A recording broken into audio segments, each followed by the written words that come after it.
We have breaking news as the city of Carson talks about plans for a joint Chargers-Raiders stadium in that LA suburb. 10 News is on top of every angle, including how the longtime rivals would share a stadium. And the mayor says the Chargers have been keeping the stadium deal a secret for months. We'll have the heated response from Mayor Kevin Faulconer and talk live to Chargers Council Mark Fabiani about it.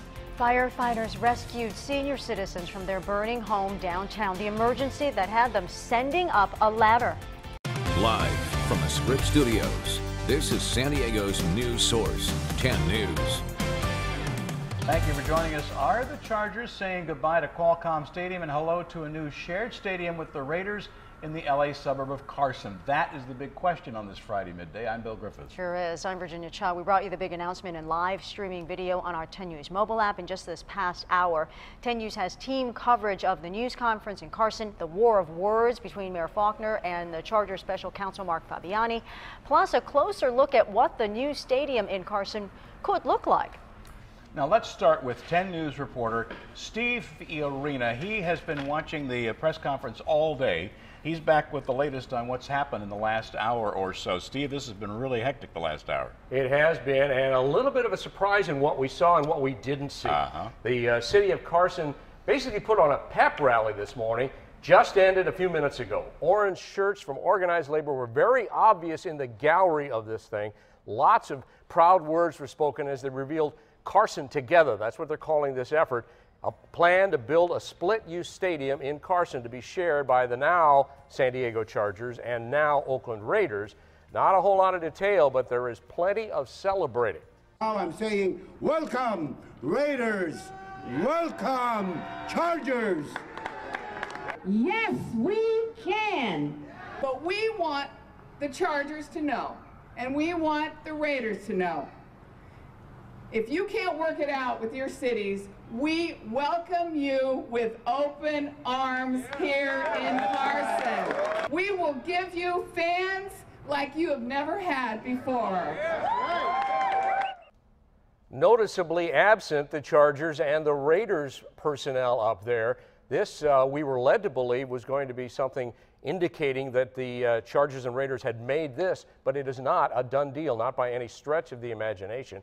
We've got more of the pep rally kind of talk and the dog and pony show that they put on this morning. We will take a look at that and bring you more from up there, as well as so much more as this newscast continues. Well, this is the proposed site right here in Carson. The 405 is right over there. Right behind the camera is Del Amo Boulevard. Over behind me here is basically an empty construction site where they've got a lot of rocks and grass and basically nothing else. 168 acres that the Chargers and Raiders apparently purchased together 9 months ago and been dealing with this behind closed doors. Not even the mayor of San Diego knew what was going on out here, and it took me 2 hours to get here. A fact that some San Diegans might not be too happy about, especially if they want to follow their team. In Carson, Joe Little, 10 News. Well, the surprise announcement sparked another round of verbal jabs between Mayor Faulconer and the Chargers. They've been trading barbs through statements and interviews since the mayor appointed his new stadium task force. 10 News reporter Jared Aarons joining us live now from Qualcomm Stadium. So, Jared, what are the two sides saying at this point?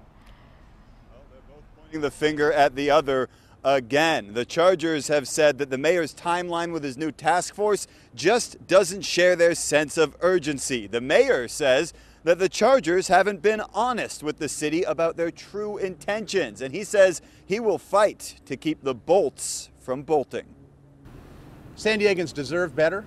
That's a clearly agitated Mayor Kevin Faulconer, who told me Friday morning he feels betrayed by the news the Chargers have been working on a plan to move to LA for months. Does this damage the relationship between the city and the Chargers in any way?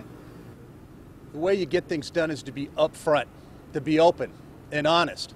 And when San Diegans are waking up across the city this morning and see that the Chargers were working with the Raiders for the past 9 months, weren't being upfront about what they were doing. Which isn't, he says, how the Chargers have acted. Not just monitoring things in LA, but actively working. That explains a lot, guys. That explains a lot about why over the last several months, every meeting with the Chargers saying, let's get together, let's talk about what we need to do, has been at our request, not the Chargers' request. They weren't interested in moving forward. The Chargers say they were and still are In a joint statement with the Raiders, they say their first option is to remain in San Diego. The LA plan is just a backup, just in case. So you could be stuck in San Diego in a decrepit stadium with 2 other teams in Los Angeles and no alternatives going forward. Chargers special counsel Mark Fabiani told 10 News partner Kogo the mayor's timeline, which would take until November of 2016 before a vote on a new stadium, doesn't work. The sense of urgency that we feel about this clearly has not been felt by the city. We're absolutely going to speed up that timeline because now that what we've seen what's happening when the Chargers weren't being open with San Diegans and they're pushing forward with the Raiders, we're going to work very quickly. Faulkner also said he still plans to meet with the Chargers owner, Dean Spanos. We'll tell you in 30 minutes when he says that meeting could take place. Live at Qualcomm Stadium, Jared Aarons, 10 News.